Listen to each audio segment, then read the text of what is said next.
Saudara saksi, terima kasih atas kehadirannya Pak Edwin. Saya ingin bertanya pertama, apakah betul saudara saksi adalah mantan komisioner dari LPSK? Betul. Dari tahun berapa sampai tahun berapa? Dari tahun 2013 sampai tahun 2024. Saya 2 periode di LPSK. 2 periode ya? 1 periode 5 tahun. 1 periode 5 tahun ya? Ya. Jadi 10 tahun lah ya? 10 tahun. 10 tahun menjadi komisioner LPSK. Ya. Kami ingin bertanya, saudara saksi, prosedur apa sih yang biasanya dilakukan oleh LPSK ketika ada permohonan perlindungan yang datang masuk kepada LPSK? Bisa saudara saksi jelaskan berdasarkan pengalaman saudara saksi? Ya. Perlindungan yang diberikan LPSK memang berangkat dari awalnya dari permohonan. Biasanya pemohon ya, bisa sebagai subjek korban, saksi, pelapor, kemudian juga ahli, atau termasuk saksi pelaku. Saksi pelaku itu pelaku yang juga bersaksi pada perkara terdakwa lainnya, yang kalau dalam bahasa lazimnya kita dengar justice collaborator. Ya. Itu sebagai subjek dari permohonan kepada LPSK. Tapi juga selain mereka, pihak keluarga, kuasa hukum, serta pejabat terkait bisa juga mengajukan permohonan perlindungan kepada mereka. Selain itu di LPSK ada juga yang sifatnya proaktif. Kalau sifatnya proaktif itu tidak menunggu permohonan. Jadi ada kasus tertentu yang menarik perhatian publik, kemudian LPSK akan jemput bola, menawarkan kepada si korban, saksi, apakah membutuhkan perlindungan atau tidak. Kalau mereka membutuhkan perlindungan, tetap harus mengajukan permohonan perlindungan. Nah, ketika sudah ada permohonan perlindungan, kami akan memeriksa yang kami kategorikan bersifat formal dan material. Formal itu menyangkut misalnya dari surat keterangan diri ya, identitas diri, kemudian laporan polisi dari peristiwa itu ada atau tidak, kemudian ada peristiwa itu sudah naik di tingkat mana, masih di penyelidikan kah, sudah masuk ke sidik kah, segala macam. Tentu itu kami harus bisa punya bukti bahwa perkara itu memang sedang berjalan, karena LPSK yang memberikan perlindungan pada proses perkara pidana. Ya. Kemudian kami juga akan mendalami dari si pemohon, termasuk pihak-pihak lainnya yang penting. Misalnya, selain kami dalami dari pihak pemohon, kami akan tanya ke penyidik. Kami bisa juga tanya ke pihak kejaksaan. Kami juga bisa tanya ke lingkungan sekitar dari tempat tinggal pemohon, ya, dan dari sumber-sumber lain yang relevan untuk bisa memperkuat apakah pemohon itu ada 4 syarat harus dipenuhi. Pertama, sifat penting keterangan. Apakah si pemohon memiliki keterangan yang penting untuk mengungkap suatu perkara pidana? Sifat penting keterangan. Kedua, apakah pemohon mengalami situasi atau ancaman, ya, termasuk juga yang mengancam keselamatan jiwanya. Ketiga, apakah dari peristiwa pidana tersebut ada dampak medis, psikologis terhadap si pemohon. Nah, kalau ini kami bekerjasama dengan dokter dan juga psikolog atau psikiater untuk mendalami apakah dari peristiwa pidana tersebut korbannya mengalami situasi medis, psikologis yang perlu mendapatkan penanganan. Yang terakhir yang kami akan dalami adalah apakah si pemohon ini mempunyai rekam jejak tindak pidana sebelumnya. Rekam jejak apa maksudnya? Rekam jejak tindak pidana sebelumnya. Tindak pidana? Iya. Oke. Ya, oke. Jadi itu 4 hal itu yang akan dinilai oleh LPSK. Kalau itu informasi sudah terhimpun, maka akan dibawa ke dalam sidang mahkamah pimpinan LPSK. Ya, 7 pimpinan LPSK akan memutuskan menerima atau menolak permohonan tersebut. Demikian. Oke. Untuk syarat satu permohonan untuk ditolak atau diterima, apa kira-kira yang menurut pengalaman saudara saksi selama di LPSK? Ya, yang paling utama kalau dalam konteks perkara pidana yang sedang berjalan adalah sifat penting keterangan. Artinya si pemohon ini memang harus punya keterangan yang penting untuk mengungkap suatu perkara. Pemohon ini adalah pemohon yang dinilai oleh LPSK adalah pemohon yang jujur. Ya. Kejujuran dan konsistensi keterangannya itu bisa kita uji, bisa baik ketika petugas LPSK melakukan wawancara, baik ketika kami konfirmasi dengan pihak-pihak lainnya, maupun kami uji juga dengan ahli. Ya. Kami uji dengan ahli itu dengan psikolog misalnya. Jadi kami juga buat beberapa barrier untuk memastikan keterangan si pemohon ini adalah benar. Gitu. Nah, tidak tentu juga kadang-kala keterangan antara pemohon dengan pihak lainnya itu berbeda. Karena pihak lainnya bisa saja membantah keterangan pemohon. Tetapi kami juga dalam posisi yang harus meyakini keterangan mana yang benar. Gitu. Dan tentu LPSK punya cara untuk memastikan bahwa keterangan mana yang lebih kami anggap benar, jujur, ya, dan itu yang kemudian menentukan pilihan kami untuk memilih atau memutuskan melindungi atau tidak dari permohonan yang diajukan oleh pemohon tersebut. Baik, saudara saksi, karena begitu penting permohonan itu ditolak atau diterima, tentu kan harus mempunyai alasan seperti yang saudara saksi uraikan tadi, ya, punya prosedur, ya. Karena mempunyai prosedur yang tadi diuraikan oleh saudara saksi, ya, kalau satu permohonan, ya, setelah ditelaah dibawa ke pimpinan, ada nggak tim verifikasi lain untuk atau seberapa akurat hasil verifikasi atau hasil bukan penyidikan, ya, hasil investigasi atau hasil telaan, seberapa kuat assessment yang dilakukan oleh LPSK terhadap proposal permohonan perlindungan tersebut? Ya, tadi kami sampaikan bahwa kami kan bukan hanya menguji dari sisi pemohon, tapi juga dari pihak-pihak lain yang berhubungan dengan pemohon atau yang punya informasi terkait pemohon. Gitu. Dan juga kami juga didukung oleh ahli, bisa dokter, bisa psikolog, untuk juga memperkuat keyakinan kami terhadap keterangan pemohon. Gitu. Jadi itu cara kami, termasuk juga di tim tentu ada diskusinya untuk menyimpulkan pandangan bersama tentang permohonan ini akan direkomendasikan untuk diterima atau tolak. Jadi sebenarnya ketika permohonan itu dibawa kepada sidang Mahkamah Pimpinan LPSK itu udah setengah jadi karena yang menyampaikan itu dalam sidang Mahkamah Pimpinan LPSK adalah tenaga ahli. Tenaga ahli dalam sidang Mahkamah Pimpinan LPSK itu akan menyampaikan rekomendasi untuk menerima, rekomendasi untuk menolak. Ya, itu. Oke, jadi semacam gelar, ya, semacam gelar perkara, ya. Berapa kali dilakukan itu untuk menerima atau menolak satu perkara atau satu permohonan? Berapa kali gelar dilakukan? Ya, sebagian cukup sekali, tapi beberapa hal bisa lebih dari satu kali, karena memang ada pandangan dari pimpinan yang masih meminta untuk hal-hal tertentu didalami lagi, diuji lagi keterangan.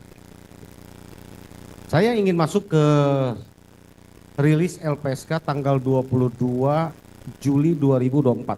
Ya. Saudara saksi masih di LPSK tanggal itu? 22 Juli 2024? Sudah tidak. Sudah tidak, ya? Ya. Saudara saksi pernah tahu ada rilis yang disampaikan oleh LPSK tanggal itu? Terkait peristiwa perkara kematian Vina dan Eki di Cirebon? Ya. Isi rilisnya? Saya bacakan, ya, karena ini di YouTube channel ini sudah terbuka di media massa. Ini kami dapatkan ini dari website dari LPSK resmi. Jadi ini adalah press release resmi dari LPSK. Siapapun bisa mengakses ini, majelis yang mulia. Saya bacakan, ya. Saya bacakan, kami mau minta pendapat dari ahli terkait dengan press release perlindungan LPSK dalam perkara kematian Vina dan Eki di Cirebon. 1. Lembaga Perlindungan Saksi dan Korban LPSK sejak 21 Mei 2024 melakukan tindakan proaktif dengan melakukan penjangkauan dan penelaan dalam perkara kematian Vina dan Eki di Cirebon. Hingga saat ini terdapat 15 permohonan perlindungan yang berasal dari keluarga korban, saksi, dan warga. Press release yang kedua, LPSK telah melakukan penelahan sebagai berikut. 1. Sifat pentingnya keterangan saksi dan atau korban. 2. Tingkat ancaman yang membahayakan saksi dan atau korban. 3. Hasil analisa tim medis atau psikologi terhadap saksi dan atau korban. 4. Rekam jejak tindak pidana yang pernah dilakukan oleh saksi dan korban. Penelaan dengan serangkaian kegiatan tersebut meliputi meminta dan menelaah keterangan melalui wawancara kepada keluarga korban, para terpidana, saksi-saksi, masyarakat, dan pihak lain. B. Melakukan pendalaman dan penghimpunan informasi dari Polda Jabar dan Polres Kota Cirebon dan Irwasum Mabespori. C. Koordinasi dengan Kanwil Kemenkumham Jawa Barat, Lapas Jelekong Bandung, Rutan Kelas 1 Bandung, UPTD PPA Provinsi Jawa Barat. D. Menelaah dokumen antara lain salinan putusan, BAP, dokumen lain yang terkait untuk mendapatkan kebenaran atas permohonan. 3. LPSK telah memutuskan permohonan perlindungan dalam sidang Mahkamah Pimpinan LPSK SMPL tanggal 17 dan 22 Juli sebagai berikut. A. Menerima permohonan dari keluarga V, ya, Vina ya, 5 orang, yakni WO, MR, SA, SK, dan SR dengan mendapatkan program bantuan rehabilitasi psikologi yang dikerjasamakan dengan DP3 AKB Provinsi Jawa Barat melalui UPTD PPA Provinsi Jawa Barat. B. Menolak permohonan 7 orang. Ya. Yang pertama saksi mohon ya karena kami nanti akan tanya ini. Ya. AR, SU, PS, MK, RU, TM, dan FR karena tidak memenuhi syarat perlindungan pasal 28 ayat 1 Undang-Undang 31 2014. Para pemohon dalam memberikan keterangan informasi tidak konsisten, berubah-ubah, bersifat normatif, dan cenderung menutupi informasi yang berkaitan dengan peristiwa. Itu alasan ditolaknya 7 orang ini. Menolak permohonan LA dan SD. Ya, kalau SD ini saya tahu ini karena klien kami terakhir ya, nanti akan PK tanggal 25 September. Dengan pertimbangan keadaan proses hukum saat ini, ya, karena permohonan pra peradilan tersangka Peggy Setiawan telah dinyatakan diterima oleh Pengadilan Negeri Bandung, dalam hal terdapat pemeriksaan kembali sebagai saksi dalam proses peradilan pidana, LA dan SD dapat mengajukan kembali permohonan ke LPSK. Kami umumkan saat ini SD sudah terlindungi LPSK dan kami sudah mendapatkan konfirmasi karena kami kuasa hukumnya dan juga PH-nya. Terhadap permohonan SD, LPSK memutuskan untuk memberikan rekomendasi waktu saat itu ya kepada Kepala Kepolisian Jawa Barat dalam pemeriksaan terhadap saudara SD agar dilakukan sesuai dengan ketentuan yang diatur dalam KUHP dan peraturan perundang-undangan yang berlaku, serta LPSK akan memberikan pendampingan. 2. Memastikan keselamatan dan keamanan terhadap saudara SD, menjamin dan memberikan keterangan tanpa tekanan serta bebas dari pertanyaan yang menjerat. Menteri Hukum dan HAM CQ Direktur Jenderal Pemasyarakatan untuk menempatkan kembali saudara SD sebagai warga binaan di lembaga permasyarakatan, menjamin keselamatan dan keamanan dalam menjalankan masa pidana dan pembinaan di lembaga permasyarakatan sesuai dengan putusan pidana yang telah berkekuatan hukum tetap serta menjamin hak mendapatkan hak-haknya. 3 huruf kecil, LPSK mendukung apabila saudara SD menempuh hukum luar biasa peninjauan kembali kepada Mahkamah Agung. Terkait permohonan ST, LPSK memutuskan menerima permohonan pemenuhan hak prosedural dan rehabilitasi psikologis. ST ini Sakatatal ya.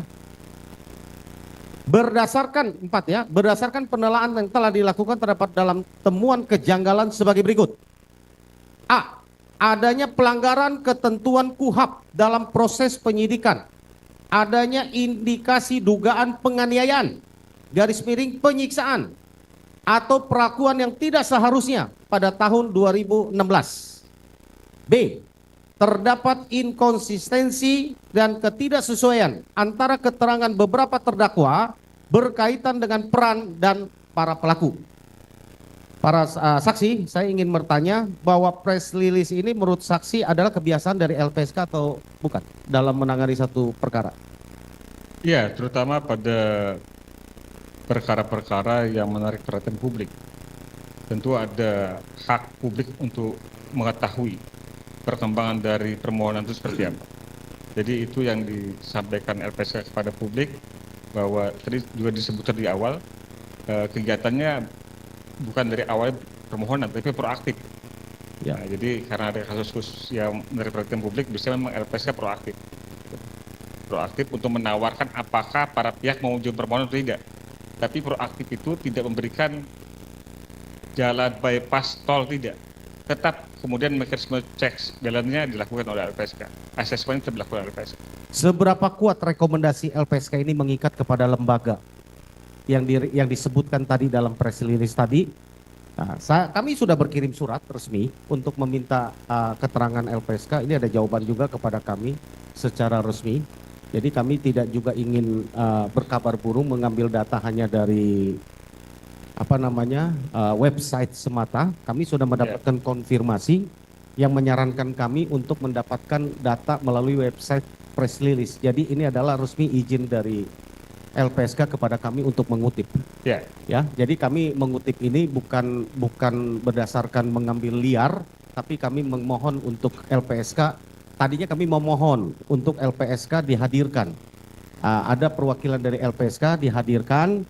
Tapi LPSK rupanya mempunyai kode etik, tidak boleh mengirimkan tim untuk berbicara. Makanya kami mencari saudara saksi karena kebetulan punya pengalaman saudara saksi 10 tahun jadi komisional LPSK. Tentu kami ingin pengalaman saudara saksi di LPSK. Kalau ada rekomendasi seperti ini kepada lembaga, seberapa kuat mengikat kepada lembaga tersebut? Misalnya ada rekomendasi tadi kepada kepolisian, Polda Jabar, Polres Cirebon, kemudian Menkumham, CQ, Direktur Jenderal Pemasyarakatan. Ya. Seberapa kuat?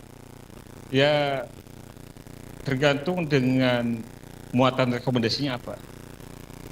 Jadi ada muatan rekomendasi yang berhubungan langsung dengan situasi terlindung. Tapi ada muatan rekomendasi yang dimaksudkan untuk menjadi perhatian kepada kementerian lembaga terkait, gitu. Ya, tetapi kalau dalam konteks perlindungan di Undang-Undang 13/2006, ya, Undang-Undang pertama perlindungan saksi korban itu juga sudah menegaskan, ada di pasal 32 atau pasal 33 yang menyatakan bahwa kementerian lembaga atau lembaga-lembaga lainnya itu harus tunduk patuh pada keputusan LPSK. Tidak. Jadi kalau menyangkut perlindungannya, lembaga-lembaga lain wajib tunduk ya. Wajib tunduk patuh pada keputusan LPSK. Kalau rekomendasi sekarang seperti bahwa ada rekomendasi menempatkan kembali ini, memerintahkan ini, lalu temuan kalau misalnya temuan soal penyiksaan itu sifatnya kan hanya menjadi salah satu upaya untuk mengingatkan kepada instansi yang lain, ya, untuk melakukan evaluasi, untuk melakukan monitoring, untuk melakukan penindakan bila nggak perlu, bahwa temuan itu ditemukan dalam penelaahan yang dilakukan oleh LPSK. Kalau lembaga LPSK itu kalau di dalam tingkat di pemerintahan setingkat apa sih? Komisi atau setingkat menteri atau setingkat apa levelnya? Lembaga apa? Saudara saksi bisa jelaskan? Ya, kami auxiliary body ya, yang sebenarnya lembaga pelengkap, sebagaimana juga misalnya Komnas HAM, kemudian juga KPK, itu kami levelnya sama. Komnas HAM, KPK, Komisi Yudisial, kemudian Ombudsman, ya. Jadi organ-organ pelengkap di negara. Gitu. Kalau ada terdapat rekomendasi dan temuan seperti dalam dua hal tadi ya, adanya pelanggaran ketentuan KUHAP dalam proses penyidikan adanya indikasi dugaan penganiayaan, penyiksaan dan pelakuan yang tidak seharusnya pada tahun 2016. Ya. Ini kan rekomendasinya temuannya cukup signifikan menurut kami dan sesuai Ya. dengan fakta yang ada di dalam persidangan yang kebetulan sedang menangani peristiwa peninjauan kembali Vina dan Eki. Ya. Seberapa dapat dipercaya maksudnya seberapa dapat dipertanggungjawabkan hasil rekomendasi ini karena ini tersebar ke publik ya. Ya. Artinya LPSK di dalam penelitiannya, di dalam investigasinya tadi disampaikan ya, model investigasinya datang ke mana tadi ya, koordinasi dengan Polda Jabar, Polres Cirebon, Irwasum, meminta telaan wawancara kepada keluarga korban, para terpidana, saksi-saksi, masyarakat, dan pihak lain, termasuk kepada lapas, termasuk meminta dokumen, penelaan dokumen ya. Ya. Jadi artinya menurut saya ini sudah lengkap sebenarnya. Sehingga penelaan itu timbul kepada satu kesimpulan ada dugaan pelanggaran ketentuan KUHAP dalam proses penyidikan. Adanya dugaan intimidasi, penganiayaan, penyiksaan, pelakuan yang tidak seharusnya pada tahun 2016. Ya. Menurut saksi bagaimana pendapat saudara saksi yang 10 tahun ada di LPSK terhadap rekomendasi ini? Ya, itu biasa. Itu temuan-temuan seperti itu memang kadang-kala LPSK sampaikan. Gitu. Ya. Jadi memang kami bukan dalam posisi sebagai penegak hukum. Kami supporting dari penegakan hukum, tetapi di sisi lain juga LPSK bukan juru stempel dari penegak hukum. Gitu. Jadi artinya misalnya pengacara ngaju permohonan kami harus setujui enggak. Misalnya polisi yang ngaju permohonan atau siapapun ngaju permohonan kami wajib menyetujui, melindungi, tidak. Tetap kami harus melakukan asesmen, harus melakukan pemeriksaan yang objektif dan ketat untuk memastikan bahwa perlindungan kami berikan tepat. Gitu. Bisa saja perlindungan LPSK berikan kemudian juga ternyata ada kekeliruan. Kalau itu terjadi maka juga LPSK punya hak untuk mencabut perlindungan tersebut. Bahwa ada pemberian keterangan yang dengan itikat tidak baik. Ya. Itu juga bisa jadi alasan untuk menghentikan perlindungan. Tetapi pemberian keterangan yang tidak jujur dengan itikat tidak baik juga menjadi dasar untuk tidak diterimanya permohonan. Ya. Jadi sekali lagi saya mau tekankan menurut saudara saksi bahwa ini dapat dipertanggungjawabkan ya, bahwa press release LPSK ini ya. Artinya lewat penelaan, lewat prosedur, bukan berdasarkan kesimpulan yang secara ya. Ya tentu, karena LPSK kan diberikan kewenangan berdasarkan undang-undang.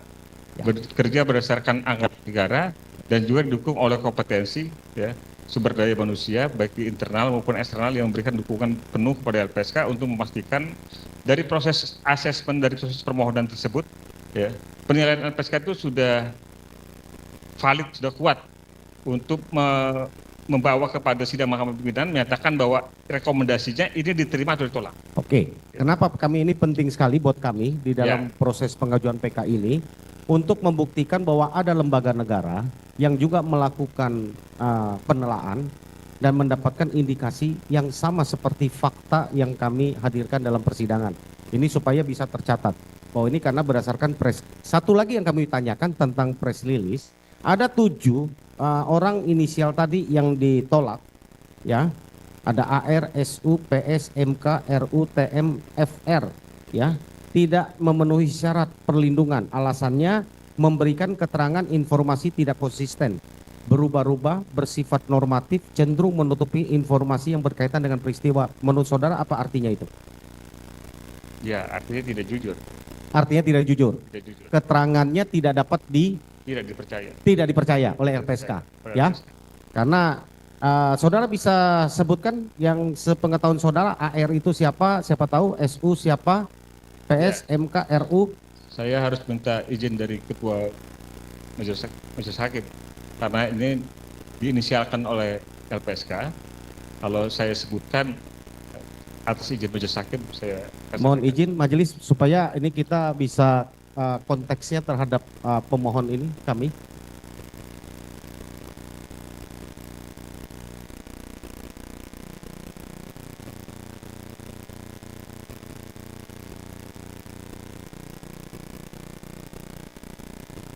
Ya, inisial.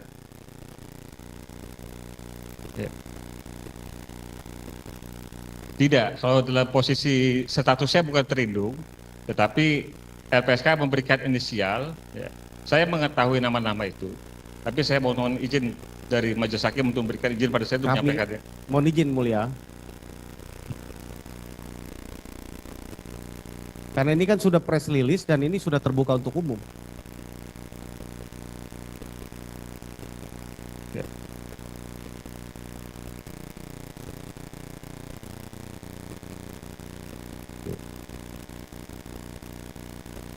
Oke. Ya. Ya, terpaksa kami tidak bisa buka ya karena ini kuncinya sebenarnya. Ya, kami ingin tanya bahwa 7 orang ini ditolak, kami tahu sebenarnya nama-nama ini siapa yang memohonkan dari pihak sebelah sana ya, yang selama ini ya apa namanya mengatakan yang peristiwa ini sungguh terjadi ya.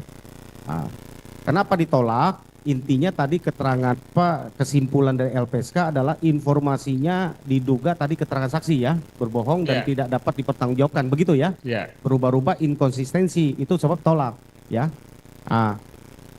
Sebagaimana kita tahu bahwa ternyata di dalam semua terpidana pemohon 7-7-nya termasuk SD tadi ya Sudirman. ya, Hari ini kami sudah mengirimkan, bukan hari ini, kami sudah mengirimkan permohonan dari 3 bulan lalu dan dari beberapa minggu lalu kami sudah mendapatkan konfirmasi bahwa mereka semua sudah dalam perlindungan LPSK. Itu sebabnya hari ini mereka di dalam perlindungan LPSK ketika menghadiri persidangan dikawal atau dijaga oleh LPSK. ya. Apa artinya? Apakah artinya keterangan mereka itu yang diberikan dalam kesaksian itu mengandung kebenaran dan konsistensi dibanding dengan yang ditolak tadi, saudara saksi? Tentu maknanya seperti itu. Maknanya seperti Betul, ini ya? maknanya seperti itu. Jadi sekalipun mereka berstatus sebagai terpidana, tetapi hasil pendalaman, penelaahan, cross check yang dilakukan oleh LPSK bahwa keterangan yang mereka sampaikan adalah benar. Gitu. Status hukumnya terpidana. Tetapi sebenarnya dimaknai oleh LPSK mungkin bukan dalam konteks subjektif formalnya dia terpidana. Tetapi keterangan dia tentang peristiwa, tentang apa yang mereka alami itu benar, ya, dalam posisi mereka seperti itu. Yang bisa saja dalam tanda kutip LPSK sebenarnya menyatakan mereka sebagai korban, dalam tanda kutip. Tadi saya sampaikan bahwa status hukumnya terpidana. Tetapi dari keterangan mereka yang LPSK yakini benar, dalam tanda kutip sebenarnya LPSK menyatakan mereka sebagai korban. Oke, jadi kami ingin mengkonfirmasi menurut keterangan ahli, penglihatan ahli selaku mantan komisioner bahwa keterangan pemohon dalam hal ini para pemohon ya, Ya, 7 orang yang di dalam perlindungan LPSK, keterangannya menurut LPSK dapat dipercaya dan tidak konsisten lah ya, tidak inkonsisten seperti yang tadi yang ditolak gitu ya, betul. tidak berubah-ubah dan dapat dipercaya. Kan Dapat dipercaya. artinya kebalikan dari situ kan gitu. Iya, betul. Itu kan? Betul. Itu cukup yang mulia. Kemudian kami mau mengalih kepada soal ekstraksi. Ya. Ini ada sisa 10 menit ya sebelum kita ini. Saya mau sampaikan kepada ahli, apa betul saudara saksi. Ya, saudara saksi pernah dengar nama Mega dan Widi? Iya, Pernah ya? pernah. Apa yang saudara saksi dengar? Ya, saya mendengar Mega dan Widi dalam 2 kesempatan. Pertama tentu ada tayangan di sosial media di YouTube, wawancara mereka dengan Reza dan Iksan kalau nggak salah ya. Dan kemudian kami ketika saya menjadi kuasa hukum dari Sakatata pada persidangan PK di Pengadilan Cirebon juga kami hadirkan Mega dan Widi sebagai saksi. Nah, Mega dan Widi menyampaikan keterangan yang menyatakan bahwa di atas pukul 22 Vina masih berkomunikasi dengan Mega dan Widi. Itu. Oke. Ya. Sesudah saudara mendengarkan kesaksian itu, apa yang saudara lakukan sehingga kami melihat di YouTube atau di media sosial, saudara saksi mendeklar menemukan ekstraksi handphone percakapan antara Vina dengan Mega dan Widi. Bagaimana saudara menemukan itu? Ya. Berkas perkara itu sebenarnya sudah ada kan sejak bulan Juli saya terima ketika saya diajak oleh Pak Harhat Abbas untuk jadi kuasa hukum. Ya, dan saya sudah melihat dari halaman pertama sampai dengan halaman terakhir, termasuk saya sudah melihat ada ekstraksi data. Tetapi kalau membaca dari putusan perkara 16, 3 dan 4, sama sekali tidak ada bukti yang diajukan dari pihak jaksa penuntut umum menyangkut ekstraksi data tersebut, termasuk juga menyangkut Sudirman yang katanya menerima SMS dari Dani pada tanggal 17 Agustus 2016, itu juga tidak ada buktinya. Nah, karena tidak ada dalam putusan itu tidak menyangkut adanya bukti ekstraksi data, dan juga termasuk Mega dan Widi tidak menjadi saksi ketika 2016, saya tentu tidak terpikir bahwa bukti ekstraksi itu penting sampai dengan Mega dan Widi muncul ke permukaan. Nah, ketika usai persidangan di Pengadilan Negeri Cirebon ketika itu, pada tanggal 7 Agustus, saya membaca kembali data tersebut. Dan memang seingat saya di bagian akhir. Di bagian akhir yang kemudian saya menemukan kata Widi. Nah, kata Widi itu sangat cocok dengan ya, saksi Widi itu sendiri, ya, yang menyatakan bahwa dia mengenal Vina dan berkomunikasi di atas pukul 22. Ketika saya lihat jamnya, pukulnya itu pukul 15:14:10 UTC. Nah, ketika saya dalami UTC itu ternyata adalah Universal Time Coordinate, artinya waktu internasional, yang kalau dia di waktu Indonesia kan, waktu Indonesia bagian barat, itu ditambah 7 jam. Ya. Jadi kalau ditambah 7 jam, jadi ketemunya pukul 22:14:10. Nah, itu ada kirim pesan dari Vina kepada Widi yang pada substansinya mengajak Widi keluar rumah. Kalau Widi mau nanti akan dijemput. Gitu. Saudara saksi, Ya. saya hanya ingin mengkonfirm ya tentang ekstraksi yang dimaksud tersebut adalah ada di berkas yang ini ya. Betul. Persis sama ya yang didapatkan ya. Ya, saya belum melihat langsung. Majelis bisa izin. Ya, silakan. Yang tadi kan? Oke. Silakan. Ya. KTP -nya. Ya. Yang di bagian ya. Ya. Ya. Iya, betul. Lapor Bang Baka. Itu putusan nomor 4. Ya, Rifadi dan kawan-kawan. Lampiran kan? Di lampiran Lampiran terakhir ya. terakhir. Ini. Ini ada kata Widi di sini. Mana? Di 50 gelap. Iya. Ini. 15. Full 5. Ya. Mau nggak ntar dijemput sama kita, ya kan? Itu. Itu. Ini kata Widi, Pak. Ini, Pak. Itu jam berapa itu? Di pukulnya, Pak. Itu jam berapa? Saya nomor 58. Ini ada kata Widinya. Ya. Di sebelumnya ada kata yang diceritakan oleh Mega dan Widi bahwa Vina berkirim pesan yang mengajak Widi keluar rumah. Tambah 7 jam. Ya, 15 tambah 7 22. 22. Lewat. 14. Lewat 10 detik. Ada pertanyaan dari termohon terkait ini? Cukup ya? Ya, makasih Pak. Kita kembali duduk. Oke, saudara ahli. Jadi betul ya bahwa ini sama saudara saksi ya, Ya. bahwa ini berkas yang sama ya, Iya, berkasnya sama. berkas yang sama. Ini UTC dan ya, saya sekalian sampaikan bahwa itu adalah waktu UTC yang termuat di sini juga ya. Nanti kita Ya. akan hadirkan. Saya mau tanya berkaitan dengan penemuan ini, apakah saudara ahli mendapatkan cover juga yang saksi mendapatkan cover yang sama dari berkas ini? Yang Ya, tadi ya, yang tadi sudah dilihat ya. ya. Yang Rivaldi dan kawan-kawan Ya, yang ditujukan kepada Kejaksaan tinggi Tinggi Jawa Barat. dalam tanggal 30 November ya 30 November 2016 ya, 2016. sama ya. sama. Karena bundel yang kami dapat ini adalah bundel P19. Iya betul, Sama, sama, sama ya. sama. Saudara saksi adalah dari kuasa hukum Sakatatal juga kan? Iya, Jadi mendapatkan berkas yang sama. iya. Saya bisa sampaikan silakan asal usulnya. Boleh, silakan. Iya. Jadi saya mendapatkannya dari saudara Parat Abbas, saudara Parat Abbas dapatnya dari saudara Titin, Bu Titin, kuasa hukum dari Sakatatal dan Sudirman pada 2016-2017 lalu. Bu Titin mendapatkannya berdasarkan penyampaian Bu Titin pada saya, dia mendapatkannya dari Panitera Pengadilan Negeri Cirebon. Ketika usai pembacaan dakwaan perkara 3 dan 4. Jadi pada perkara yang dewasa. Jadi ketika Bu Titin menjadi kuasa hukum anak Sakatatal di 2016, Bu Titin sama sekali tidak memiliki berkas. Dan dia hanya diberikan oleh pihak panitera itu adalah BAP, AIP, dan DD.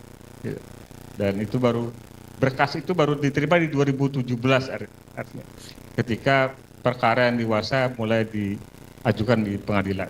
Oke, majelis yang mulia, kami mau untuk dicatatkan di fakta persidangan bahwa hal yang sama kami terima, ini berkas yang kami terima adalah berkas P19 artinya yang belum lengkap, belum P21. Itu sebabnya banyak hal yang kami tidak dapat, padahal menurut KUHP pasal 72, atas permintaan tersangka atau penasihat hukumnya, pejabat yang bersangkutan memberikan turunan berita acara pemeriksaan untuk kepentingan pembelaannya. Dan ini wajib diberikan kepada kami selaku penasihat hukum. Ini adalah pelanggaran serius. Sehingga penasihat hukum dalam melakukan pembelaan kurang maksimal oleh karena seperti yang kemarin terhadir, BA sumpah dan yang lain tidak ada. Ya, sehingga tidak maksimal di dalam membela kepentingan para terpidana.